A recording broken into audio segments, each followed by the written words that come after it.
So good evening, everybody. Good evening and welcome to our second international masterclass. This is the New South Wales Federation of Community Language Schools, and I'm Alex Di Prinzio, the Education Officer, and we have a very special guest for the second time, I have to say, because he was so good last time, and he's so very popular with our teachers, according to our feedback, and it's Scott Thornbury. And Scott Thornbury is going to be joining us very, very soon, live from Spain. Scott, I'll give a very generic kind of general introduction. Scott is he's a very well-known author, textbook writer, speaker, has spoken around the world, teacher, and specializes in teaching English as a second or other language, or English to speakers of other languages, as we call it. But nevertheless, he's full of experience and wisdom, and has a lot to offer us. So without further ado, I will hand everything over to Scott. I'll be recording this, like I said, and I will be providing you with any information via the chat. Okay, so the recordings, etc., via the chat. Okay, so that's over and done with. So Scott, over to you. Welcome, Scott. Thank you, Alex. Thank you. Nice to be back. It's nice to be back, and welcome everybody. And what a great turnout, 50, wow. If you could just, out of curiosity, if you could type into the chat two things, just to give me an idea. First of all, where you are physically, which town or city, and what language you teach.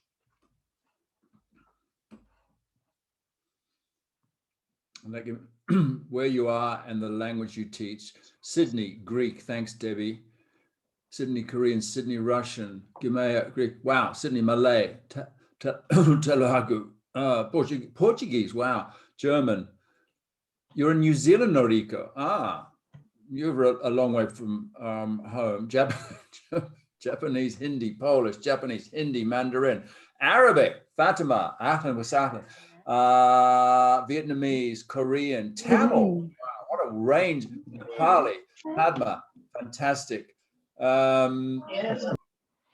I wish I could speak a tenth of the languages that I'm seeing flying by. Sinhala, am I pronouncing it correctly? Serbian, wow, in Wollongong, that's a nice town.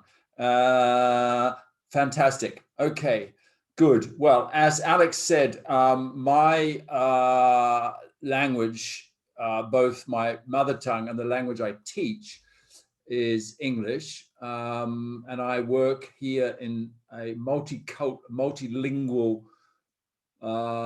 Spain, where the province or the area that I live in is bilingual, in the sense that there are two official languages, Catalan and Spanish, and I didn't see Spanish flying by.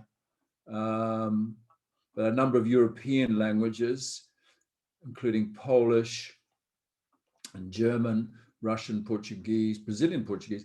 Okay, so a real range. And I hope that what I've got to share with you today will be applicable in your teaching context.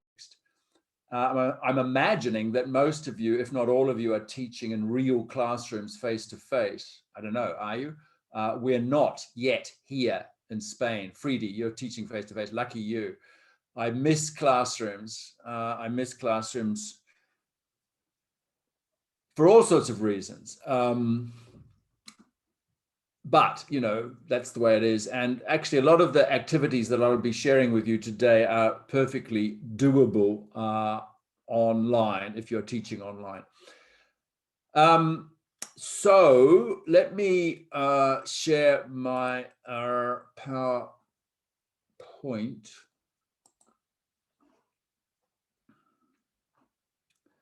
And tell me if you can see that. Whoops. Whoops. Hang on. Why am I not seeing the chat? I'll just come out for a second. Okay, that's better. Okay. How's that look? Okay. Yeah. You should be able to see that now. I've called this talk Play It Again, Sam. And those of you who are film buffs will recognize the line from Casablanca. Humphrey Bogart saying to the pianist, play it again, Sam, and it's become a catchphrase. And I'm using that to capture the idea of repetition and task repetition specifically. It's actually interesting. He never did say that in the movie, apparently. It's what people remember him saying, but he never said it. He said something similar. But that's the nature of repetition. Repetition is never quite the same. We repeat things we've heard other people say, but we never get them completely right. But that's okay. I'm going to start by showing you a transcript of a father talking to his 2-year-old son in English. His son, that's their first language. And the boy is called Nigel, and he's actually quite famous in the literature, and I'll explain why in a minute. So he's not even 2 years, he's 20 months. Okay, so this is Nigel talking to his father, and Nigel's been to the zoo. And he's telling his father about something that happened in the zoo that he saw. Yeah, so it's a little kind of story. And he starts off by saying, try, eat, lid. And the father says, what? Try to eat the lid. And Nigel repeats, try, eat, lid. What tried to eat the lid? Goat. Man said no. Goat try, eat, lid. Man said no. Okay, you get a little bit of the idea here of what he saw. And then later on, while Nigel's being put to bed by his mother, he starts telling the story again to his mother. Yeah. So he starts where he left off, really. Goat, try, eat, lid, man said no. You see, he's kind of repeating what he said before. The mother, being a mother, asks slightly more leading questions. Yeah, notice the father just repeated his question, what tried to eat it? But the mother says, why did the man say no? And Nigel explains, goat shouldn't eat lid. And then he does a negative gesture, good for it, meaning not good for it. And the mother says, the goat shouldn't eat the lid. It's not good for it. She rephrases what little Nigel's trying to say. And Nigel says, goat try eat lid. Man said, no, goat shouldn't eat lid. Good for it. Yeah. So finally, he brings the whole story together and tells it. And then they note, the researcher who transcribed this notes that the story is then repeated as a whole, verbatim, word for word, at frequent intervals over the next few months. And this research, as you can see, comes from Michael Halliday, who you might have heard of, who was based in Australia until his death last year, actually. Michael Halliday, so professor of linguistics at University of Sydney. And he wrote this study many, many years ago when Nigel, his son, was 20 months old. And he uses this study he did of Nigel's language development to write a very powerful book called Learning to Mean, but that's another story. But what I love about this story is there's lots of things I love about it, but one of the things is the way that the parents, the father and then the mother, help Nigel. They give him the kind of linguistic support to tell this story. So what starts off with just 3 words, try, eat, lid, becomes the whole story. Goat try, eat, lid. Man said, no, goat shouldn't eat lid. Good for it. Okay, now it's not grammatically perfect, but he's only 20 months. Give him a break. Yeah, it's a fantastic you know, for a 20-month-old child, it's quite an achievement to produce a relatively long utterance like that. But how has he been able to do it? Because of the questions that his father and then his mother ask him to help him shape the story. Yeah. What tried to eat the lid? Goat. Yeah. And also to keep retelling the story. And notice, as Halliday says at the end, he carries on telling the story word for word over the next few months. And of course, children love that. And parents love it too. They never get sick of it. So, well, I mean, you know, they get a little bit sick of it. But children love both telling stories again and again, and of course, hearing stories again and again. They have an unlimited capacity for this kind of repetition. Unfortunately, we lose it to a certain extent as we grow older. We want new stuff. But I'll come back to that point later on. But I think this is a wonderful example of how language learning, in this case, the first language, is supported, or the technical term now is scaffolded, yeah, from scaffolding, what you put up around a building when you're constructing the building, and then you take it down when the building's finished. And this is the similar kind of support that father and mother are giving to Nigel. They are scaffolding, they're providing the framework within which he can take risks and develop his language competence. Yeah. And that's something that is worth remembering, even when we teach, or especially when we teach second languages, the importance of what teachers do to help learners, particularly beginners learners, scaffold their conversations. But that's not exactly what I'm talking about today. What I'm talking about today is repetition. And the fact that there is built-in repetition here. There's repetition at the level of individual utterances, try, eat, lid. And then the longer story, which he repeats again and again and again and again. And that's really my theme today, is the value of repetition, not necessarily repetition of words, of sentences, but repetitions of tasks. Yeah. If we think of Nigel's story as a task in the classroom terms, as an activity, as a task, as a language task, as a speaking task, then Nigel is given unlimited opportunities to repeat.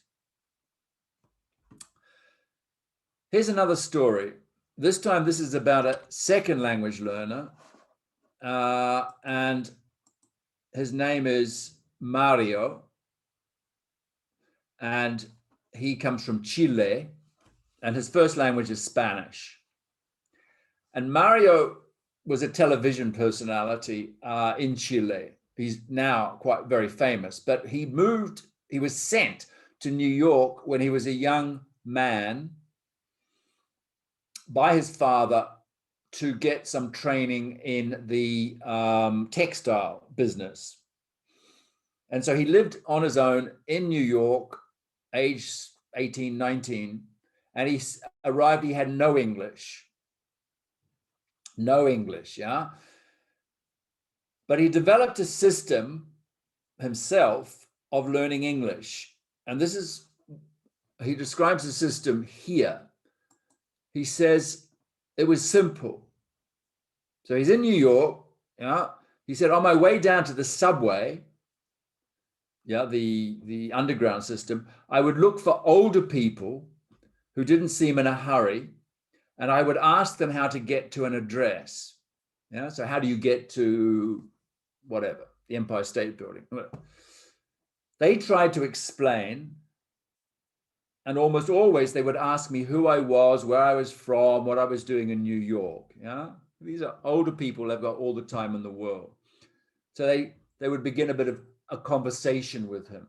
he says, each time I understood a little more and I could answer a little better. So you see what he's doing? He's using these older people who have got all the time in the world and the excuse of asking directions. He's using that to initiate a conversation. And the conversation is essentially the same conversation every day, the same questions: where are you from, what are you doing here, where do you live, etc. And he goes on in more detail to describe how he would go back to his apartment or his hotel room, and he would write these conversations in a notebook, what he could remember. And he would look words up in a dictionary. So he had a notebook, he had a dictionary, and he had his own initiative to go out into the street and initiate these conversations with total strangers. And he said within, I can't remember the period, but 6 months or something, his English had developed to the point where he was a kind of, autonomous learner. And this was his technique. He also did watch television and he read newspapers, etc. But for speaking, he did this. And notice that again, just like Nigel, there is repetition, because every conversation, it's a little different, but it's very similar. Where are you from? What are you doing here? Where do you live?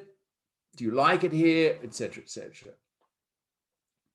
Now, both these stories, the story of Nigel and the story of Mario, I think can tell us a lot about the value of task repetition,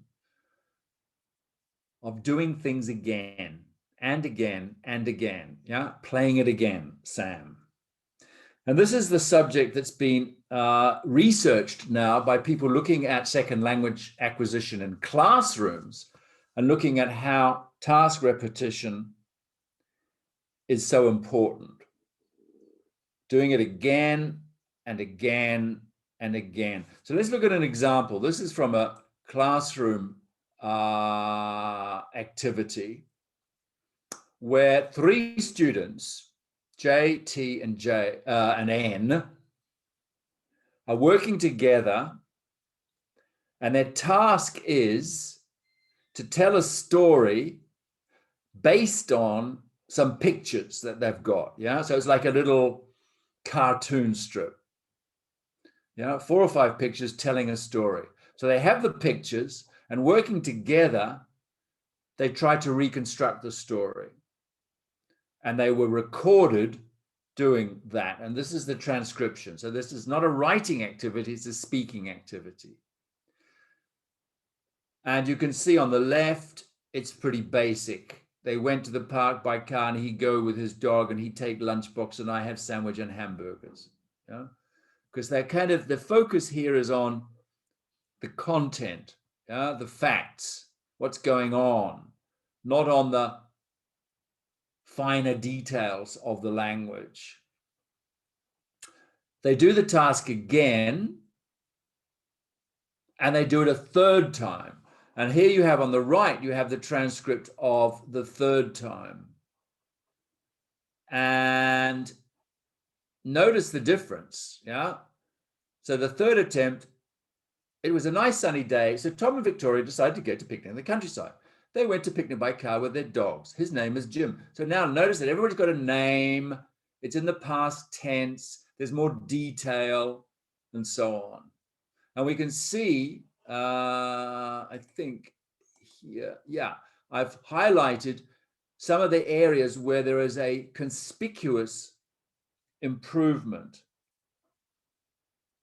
Instead of he'd go with his dog, they went to picnic by car with their dogs. Instead of I have sandwich, they had lunchbox and champagne sandwiches and hamburgers, etc. And so on. So you can see that not only is there more language produced in the 3rd attempt, but it's more accurate. Not I have sandwich, but they had lunchbox, yeah. So it's in the past tense, it's the right number, right pronoun, etc. So it's more accurate, it's more complex. The language, as I say, is more sophisticated, and it's probably more fluent in the sense that it comes out more quickly. We don't know that, but this does seem to be what happens.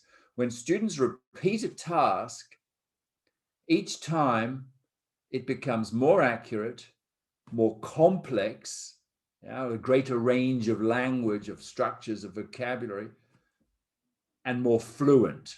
More fluent meaning less hesitations, longer utterances, and a faster rate of speech.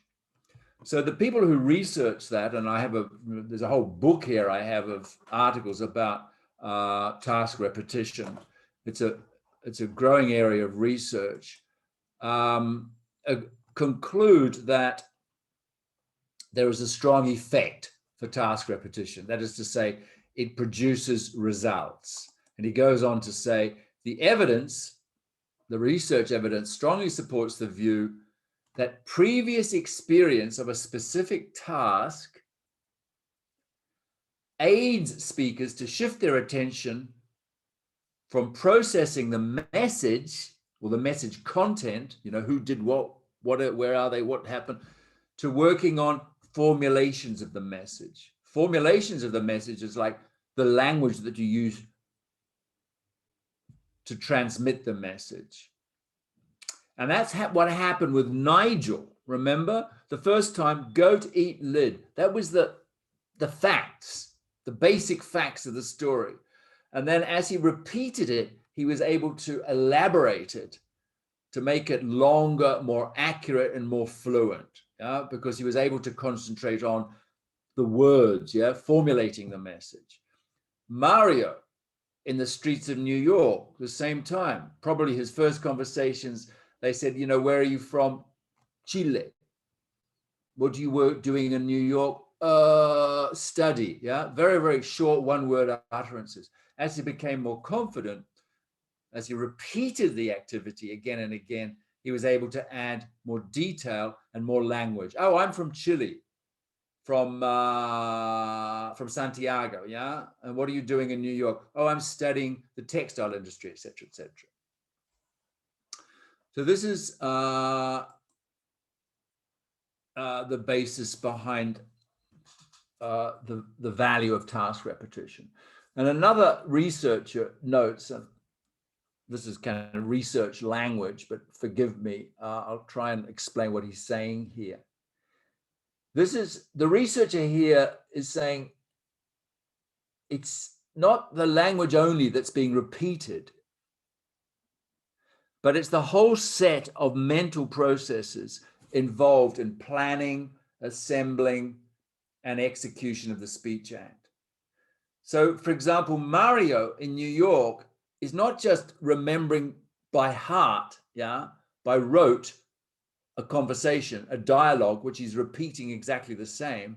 No, he's going through the same mental processes. He's listening, he's understanding, he's formulating the message, It's not just repeating, it's repeating the processes, the mental processes that produce that language.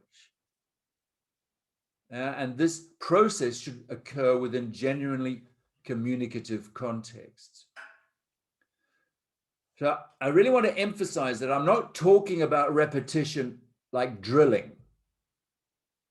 I'm not talking about drilling and repeating like a parrot. Yesterday I went to the beach. Yesterday I went to the beach. Yesterday I went to the beach. No, I'm talking about repeating whole conversations, repeating whole activities, repeating whole tasks, and all the processes that go. So it's not really repetition in a strict sense. It's revisiting. It's revisiting the language that, or the task that you've done before. And there's one other concept I want to talk about here, and which is very important for language learning, and that is the idea of push. push, yeah, that each time the learner repeats, ideally there is some pressure or push to do it a little bit better. Yeah, that the idea behind this is that just speaking is good practice for speaking, but for learning a language, you need to be pushed to do it better each time. So Rod Ellis says here, opportunities to speak may not in themselves be sufficient. You know, giving students opportunities to speak. What did you do in the weekend? I did blah, blah, blah. Yeah, okay, that's fine, but we need to push them when we repeat. So remember Nigel's parents, they pushed him by asking questions. His father asks kind of not very challenging questions. His mother asked, why did the goat eat the lid? Why questions are much harder to answer than what questions. What ate the lid? The goat. Why did the goat eat the lid? Or why did the man say no? That's right. Why did the man say no? Because it's not good for it. So the mother is pushing by her questions, making Nigel work a little bit harder. And I'll come back to this notion of push in a minute. Okay. Let me see. This is one last quotation before we look at the practical ideas. Now look at the date. Look at the date of this. 100 years ago today, Harold Palmer.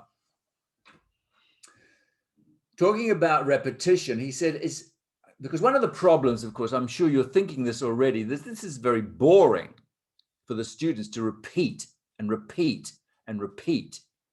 But was it boring for Nigel? Was it boring for Mario? Probably not. And Harold Palmer here says, automatism, that is becoming automatic, is acquired by repetition, but the repetition need not be of the parrot-like type. Yeah, repeating like a parrot. It needn't be.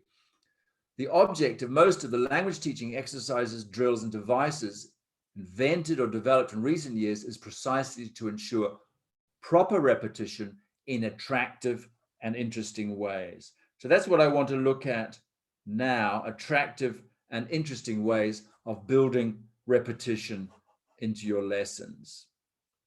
So that's the background. How do you make repetition interesting for the learners? How do you make it not boring? Well, you change something. Each time the students do the task, you change something. Yeah. So for example, they could do the same task, but with a different partner, a different speaker, a different interlocutor. And if you're in a classroom, there's lots of ways you can do this. Here are a couple. So this is two different kinds of classroom organizations. With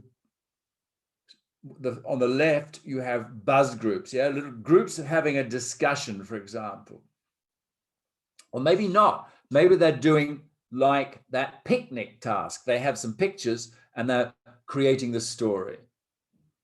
And then the teacher will say, okay, everybody, number 2, change places. So the students have numbers, 1, 2, 3, 4, 5. Number 2, move to a new group. So one student moves to a new group. Just one. And they repeat the task, but they've got a new student there who's already done the task with his or her group, and she can bring ideas into the new group. And then after 3 or 4 minutes, okay, number 6, or well, it isn't 6, number 5, move. And number 5 gets up and moves to the other group. All the number 5s move around. And they do the task again. But this time it's a different group of students. So each time you're changing one thing, but the students are repeating the task. And the other one on the right, I really like. It's one of my favorite classroom organizations, where you have 2 circles of students. They can be standing or sitting. It's easier if they're standing. You have an outer circle who's facing in, Yeah, so you can imagine like a classroom, they may be standing around the wall and they're facing in, and you have an inner circle who's facing out, who's facing each of the other students. Yeah, so they form pairs. So each of those connected two circles is a pair, and they do the task. Now, the task may be something like, let's say, if you're talking about beginners, maybe it's a photo on their phone, yeah, that they took last weekend. Yeah, so they show the photo. Yeah, this is the person in the outer circle, shows the photo, and the person in the inner circle asks questions. Who's that? Who's standing next to her? What's his name? Where were you? Yeah. What did you eat? How did you get there? Was it expensive? What was the weather like? Yeah. And then at a signal from the teacher, the students in the outer circle move around one. Yeah. Or if you like, the students in the inner circle move around one, but only one circle moves. So they have now different partners, and they do the same task, same photo, but the partner is going to be different. So they're going to ask slightly different questions. Yeah, it's just like Mario in New York, the same conversation, but a different partner each day. So the questions are going to be different. So it's not repetition of sentences, of words like drilling. It's task repetition, the whole conversation. It's going to be different. And then at a signal from the teacher, they move around again and again and again until they've gone around the whole class. So if you see there, 1, 2, 3, 4, 5, 6, 7, 8 students, there's 8 conversations. And then the students in the inner circle, who've been asking the questions, they move to the outer circle and they show their photos. Yeah, and it goes on again. So we have another 8 conversations. So we have 16 conversations possible with 16 students in the classroom. And every conversation is the same in some respects, but it is always different because it's different people, different photos, etc. Here's a picture of me doing this in Ramallah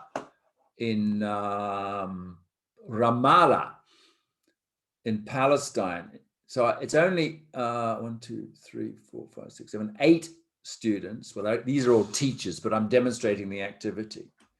And so what they have, they're showing a picture that they've drawn of their family tree. Yeah, mother, father, brother, sister, uncle, etc. Their family tree. Yeah, and the other one is asking, so who's that? What's your mother's name? Your father? Does he work? Where, blah, blah, blah. Are your children married? Do they have any children themselves, etc., etc.?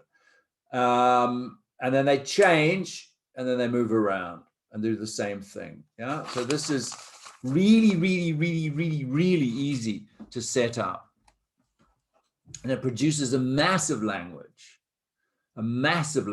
because the more times you do it, and of course each time the students are getting more fluent, they're getting more accurate, and the language is getting more complex, and they don't get bored. Why don't they get bored? Because it's always different. So that's one way of bringing repetition or iteration, if you like, into the classroom by changing one of the variables, one of the factors. In this case, it's the partner, the person they're talking to. But another way of changing the variables is to change the time, to give them less time. And this is where the push comes in. Remember, we're talking about the push. So let's imagine students have got, they're in pairs, and it's the beginning of the lesson. And they have to have a conversation about last weekend. Yeah. And let's say they're A and B. Yeah. So student A describes their weekend, and they have 4 minutes to do it. and student B is listening and he's got his phone with the timer. Yeah, you have 4 minutes. And then student B does the same thing. He tells his story in 4 minutes. It doesn't need to be about the weekend. It could be my hobby or my family or my work or my last holiday or whatever. So 4 minutes and 4 minutes. Then they repeat the activity, but this time they've only got 3 minutes. Okay, so 3 minutes, 3 minutes. Then they repeat it again, and this time they've only got 1 minute. 1 minute and 1 minute. Now, what does that mean? Does that mean that they leave out important information? No, it just means that each time they do it, they have to be more fluent, yeah? Less hesitations, less pauses, longer sentences, and faster rate of speech. And they can do that, theoretically at least, because each time they're getting better. They can do it in a shorter time frame. So that's another way of changing a variable. Yeah, same partner, same task, but different time, shorter time. And some researchers who had a look at this, they looked at students doing this, and this is their results. They said delivering the same talk, so students are giving a talk, like a presentation, like a business presentation, what I don't know, under increasingly severe time constraints, was effective, not only enhancing fluency, but also, somewhat unexpectedly, in improving accuracy. So in other words, the students just didn't get faster with fewer pauses, but their language actually got more correct, more accurate. And they go on to say that when we say the same talk, it is never really the same, nor is it the case that the talk is repeated. So we're not talking about mindless repetition. We're not talking about memorization. We're talking about doing the same task, using the same processes of formulating the message, but we're doing it with shorter time, with increases in fluency and accuracy. Okay, so that's two things we can change. We can change the partner, we can change the time, or we can change the information in the task. Yeah, we can make the task the same, but we change the information. So I'm thinking of, for example, describe and draw. Do you know describe and draw? So for example, I describe a picture. Let's say I describe, let's see if I can find a pen. I describe a combination of shapes, yeah? So I'm going to draw, I'm going to describe it, and you're going to draw at the same time, yeah? Before I do this, I'll teach the words triangle, square, rectangle, and circle. Yeah, and then I draw a combination. So I'm going to draw in the center of the page, there's a triangle. Yeah, students are drawing. Yeah? On the right of the triangle, there is a square. Inside the square, there is a circle. To the left of the triangle, there is a rectangle. And inside the rectangle, there is another triangle. Yeah, so the students show me the picture. I show them the picture and we agree if it's the same or different. Yeah? Then the students do that to each other. But each time they do it, they can change the combination of shapes. Yeah, they can make it more complex, put things up, above, down, left, near, touching, etc. So it's different information each time that they're describing. Here's another similar example. This time it's not describe and draw, but describe and guess. So the students have the same picture, which is a set of different faces, yeah, like this. And they just choose one and describe it to their partner, and their partner listens and has to decide which one it is. And then they change roles, yeah? And you can make this more or less demanding. So each time they do it, they're describing a different person.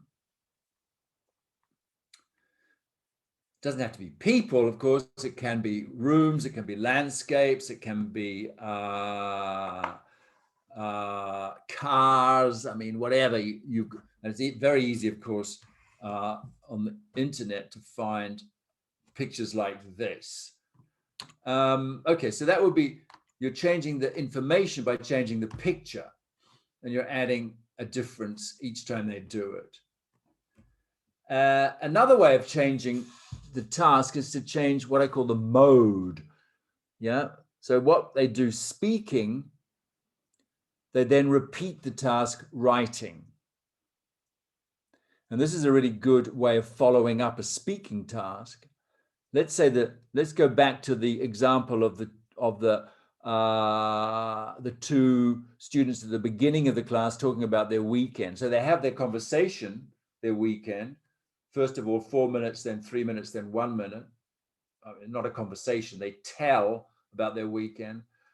And then once they've done that, they have to write a summary of what they said. Yeah, so it goes from speaking to writing. They individually write, or for homework they write, etc.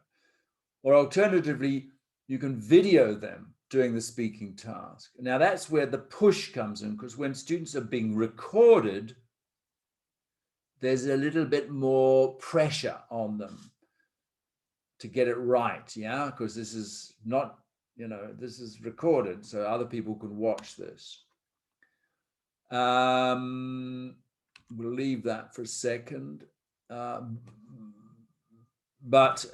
what that was about was that repetition needn't be just speaking tasks. It can also be reading tasks or listening tasks or writing tasks. Yeah, we're not talking only about speaking. So students reading the same text again.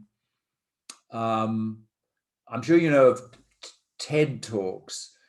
TED Talks on YouTube, which are generally in English, but if you can find an equivalent in the language that you're teaching, playing students, so they listen to the TED Talk, and then, you check their understanding, etc. They can see a transcript of it, but don't leave it there. Go back and play it again. Not necessarily the same lesson, but the next lesson. So each time they hear it, they're getting better and better.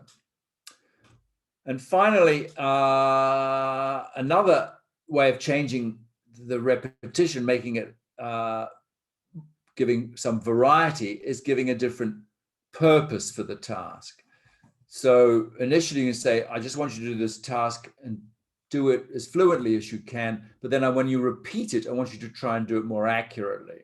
So if it's describing the picnic, for example, it doesn't matter. I'm not going to correct you necessarily first time, but each further time, I want you to try and get more accurate.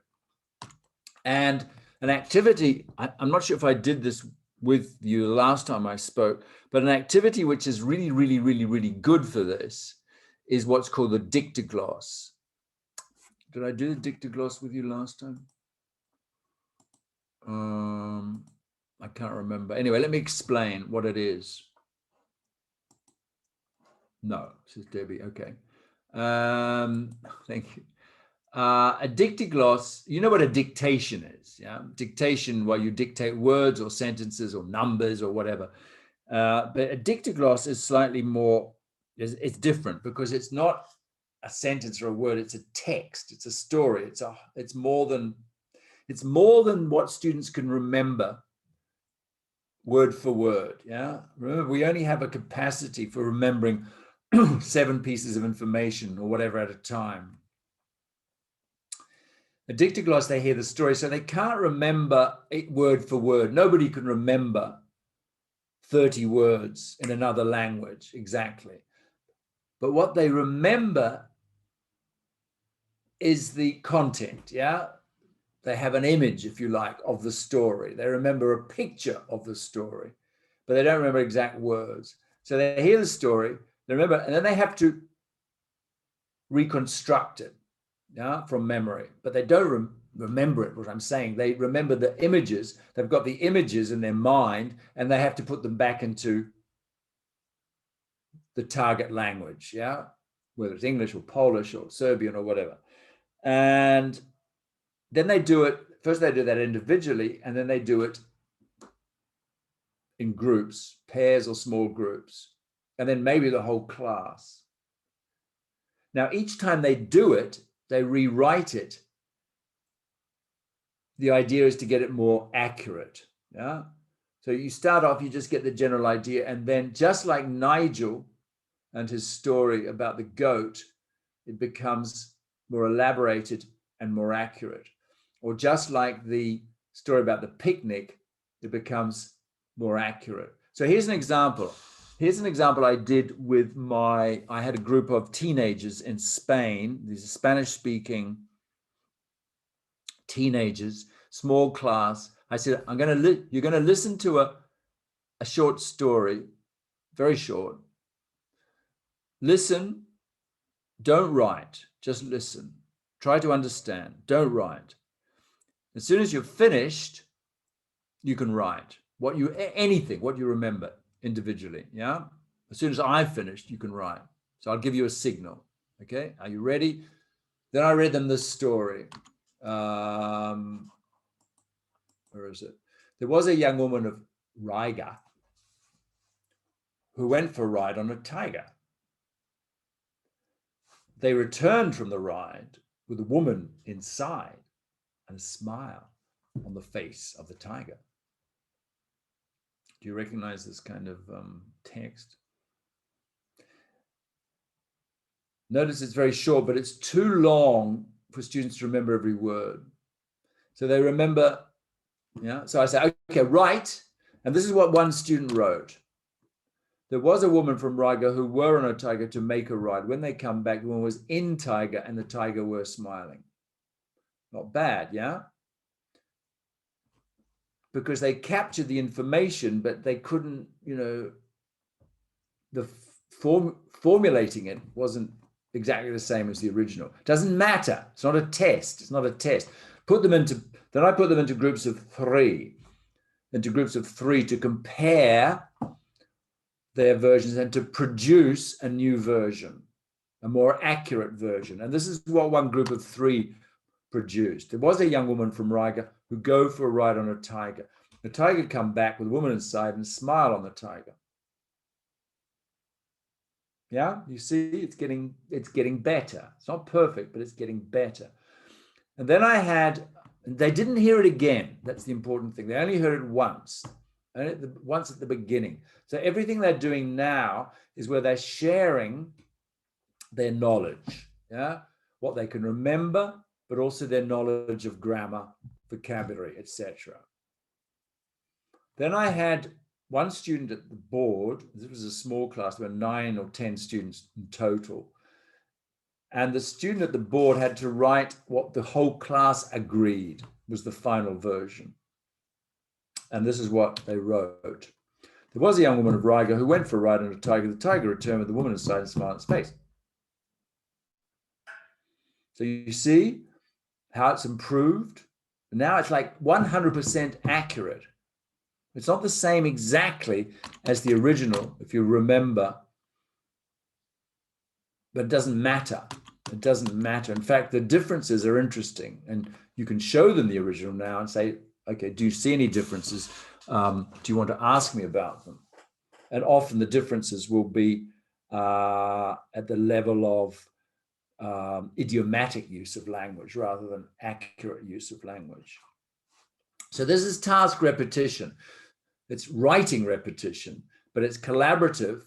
And the purpose is to move from the general meaning to an accurate representation of that meaning. So that's what you can do with a Now, the important thing with Dictogloss is the text need to be short. 1, 2, 3, 4, 5, 6. I mean, I don't know, 30, 35 words, not too long.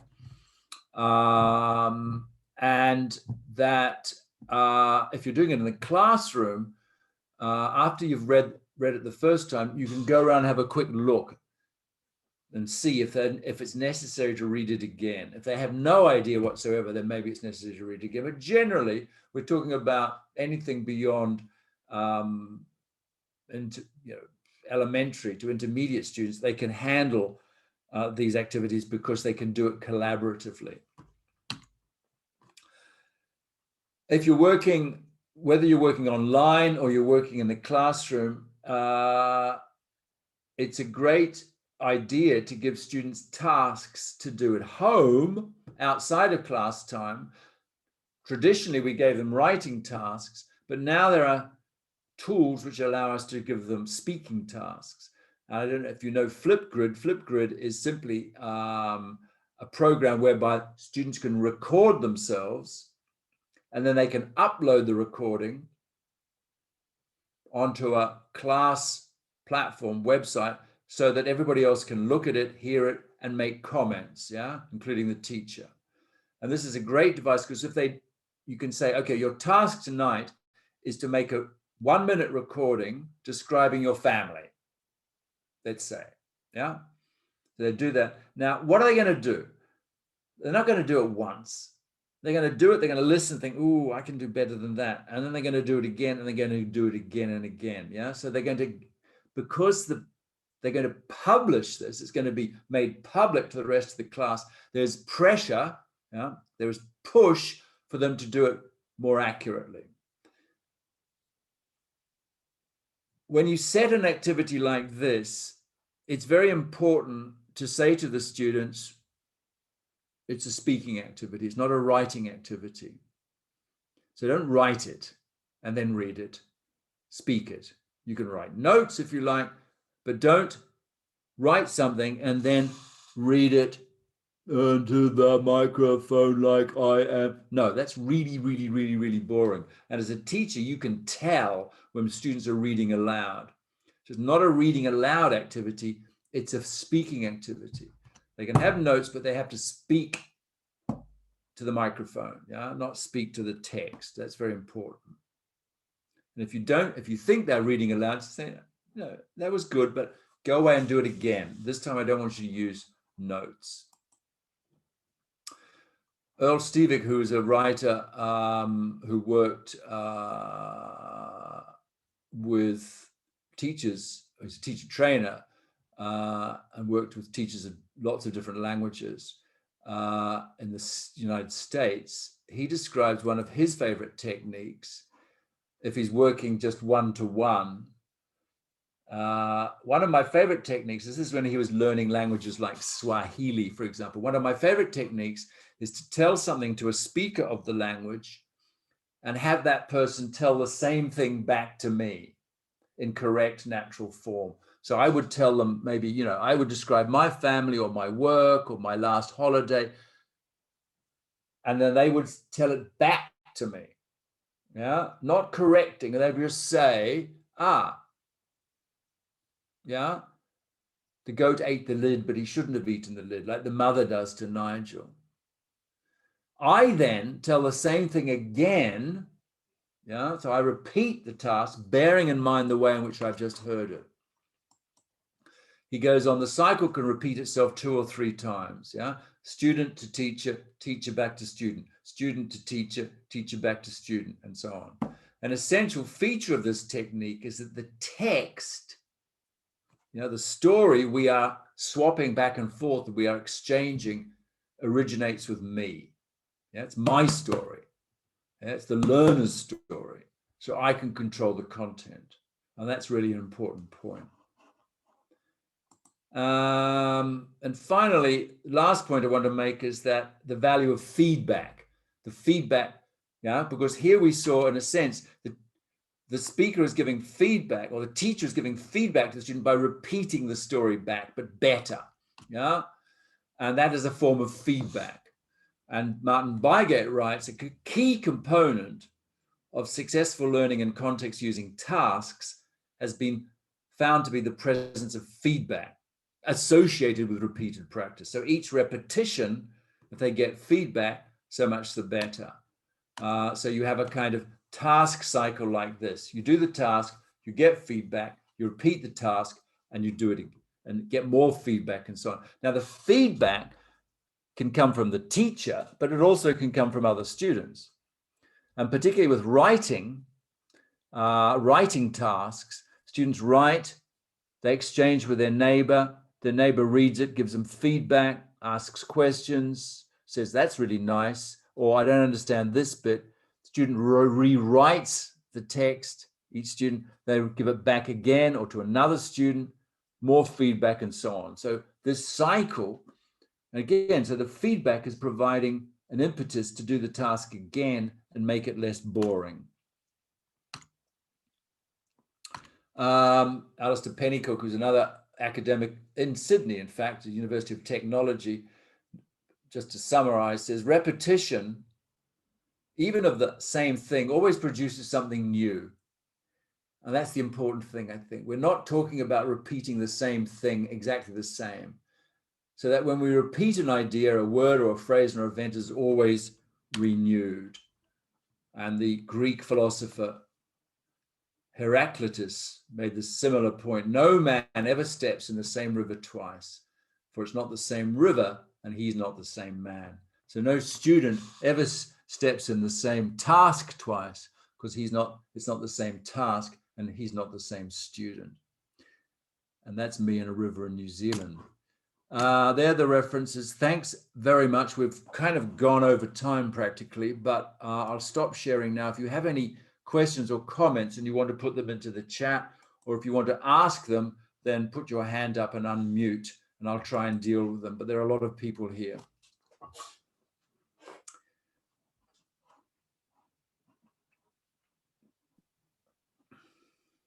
Thank you, Irina. Can you hear me? Yes.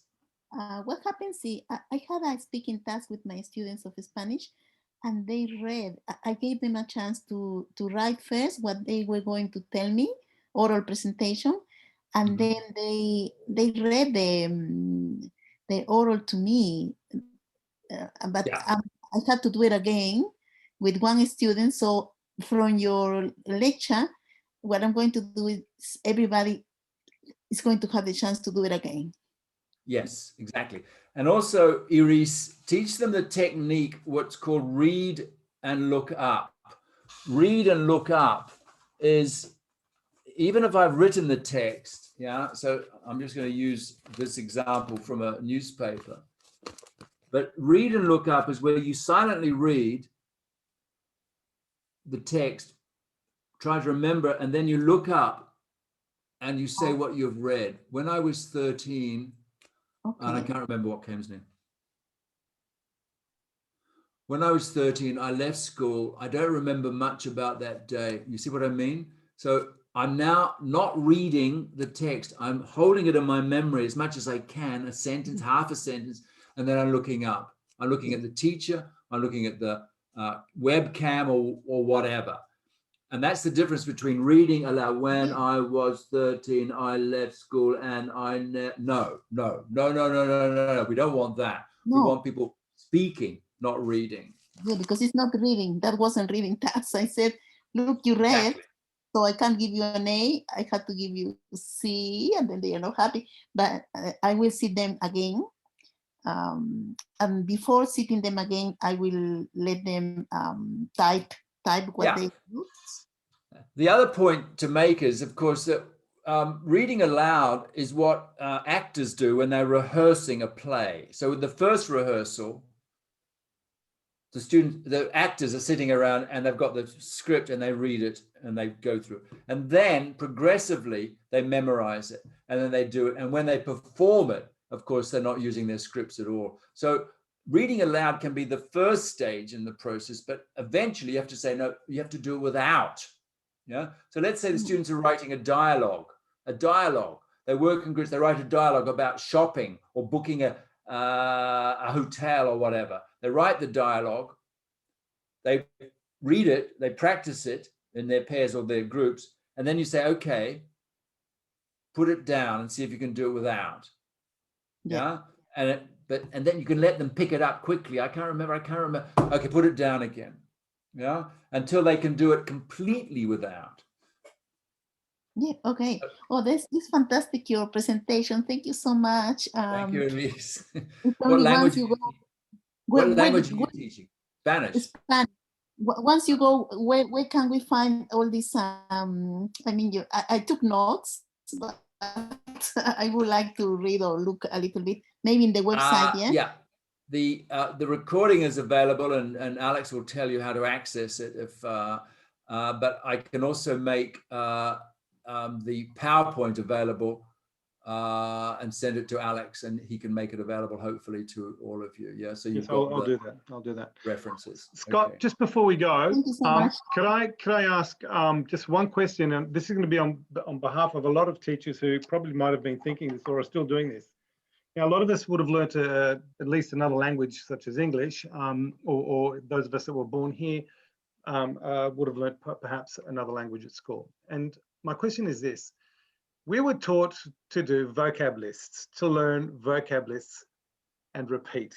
Now, can you just give in 30 seconds, is this a thing to do or not? Because I see this still a lot in our teachers. Can you just give us your thoughts on, go home, remember this list, and next week we'll come back and test your memory, basically. Yeah, I mean, I think learning lists of learning vocabulary in lists, nothing wrong with that. Great idea. There's a lot of words in every language. It's a huge memory task. And so the more the students can do that on their own, and one way of doing that now is using digital tools, flashcards like Quizlet or Anki or whatever, so they can keep their own list. They can go back and review them and review them and review them. So that's where, yes, repetition is very important, but not repetition of the words, saying them necessarily, but retrieving them from memory. So let's say they have the words stored on their Quizlet and they're in English, which may be their first language, and in Mandarin, which is the language they're learning. And so they can use translation. They check backwards, both directions. That kind of repetition of retrieving from memory is absolutely invaluable. Just repeating the words doesn't mean to say you're retrieving them from memory.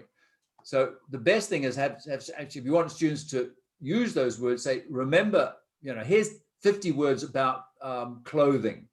Yeah, different kinds of clothing, different types of materials, different colors and different patterns. Learn them before the next lesson. When they come back to the next lesson, don't have them repeat all the words. Just say, okay, here's some pictures of people, different clothes. You have to put those words into a description. Yeah, so they've got to use the words by putting them into a description. And it could be an activity where they have to write a description. The other person has to look at the photos and choose which person is being described. In other words, you recycle the words, but not just through mindless repetition. Yeah. I mean, that's the thing I really want to make clear. We're not talking about anything that is mindless. It must be mindful repetition. Yeah. Revisiting the words, but putting them into some kind of context. Yes, Asma, should be contextualized. Excellent. Scott, look, we have gone slightly over time, but I'd like to thank you so much for again helping us out and sharing your ideas. If I could get up, I'd grab one of the books that I've just got right in front of me. It's the Learning Teaching book that you cited just before. You made reference to that is just before with the diagrams of the kids. The Learning Teaching, I'm not pushing this, but I'm just saying that the Learning Teaching book, if anyone's interested in it, it's a great book. Learning Teaching by Scott Thornbury, loads and loads of these ideas. So answering the question to somebody before, where can we find it? I think it was you can find a lot of this information in Scott's books, of course, and the Federation does have these in its resource centre, or you can go and buy it. But Scott, I'll leave you to it. Thank you so much again, and we hope to maybe invite you in person one year, hopefully, and come to our conference. That would be fantastic. Thank you, Alex. Thank All you, right. everybody. Thanks, Scott. We'll see you next time. Likewise. Bye-bye. Thank you so much. Thank you. And for the rest of you, if you would like to stay online, just very quickly, don't forget, I've just sent you the information regarding the YouTube channel where you can find the recording once we once I upload that. So just give me some time; it'll be ready for you by tomorrow. And the YouTube channel is simply NSWFCLS YouTube, and you'll find that quite easily on Google. The other thing is that we have a conference on the 17th. It's an online conference, 17th of April, international guests and local expert. It's going to be 2 sessions with a break in between. So yet again, another very useful opportunity for you to benefit from some amazing experts and the knowledge that they will be sharing with us. I've also got some other links there for you. The PowerPoint will be, this is Scott's PowerPoint, by the way, will be uploaded to the Google Classroom. The thing is, with the Google Classroom, I'd like you to get in touch with me. You've got the email down there, and if you have missed it, I'll give it to you again right now. Bear with me. You will be able to have that code. So it's done with the code, everybody. So please, if you are interested, I'm not going to send it out to just anyone because you might not be interested in the material as such. So please email me and I'll be able to give you a code for the Google Classroom. You'll find a lot of other material there for you. Very useful material. Don't forget the New South Wales Federation of Community Language Schools is providing even more online training for you. And so keep an eye out for that. Always keep in touch. And we'll be able to provide you with lots of expert advice and strategies for your teaching. On that note, thank you very much, everybody, and good night. Hope to see you in the future. For those of you that are having a break, have a great break. For those of you celebrating Easter, yes, of course it's Easter. We've got people cooking Easter stuff in the other kitchen. So have a great Easter if you're celebrating. Have a great break for the rest of you. Good night, everybody, and thank you for attending. We'll see you again. Bye-bye. Thank you, Alex. Thanks. Thank you so Bye-bye. much. Thank you.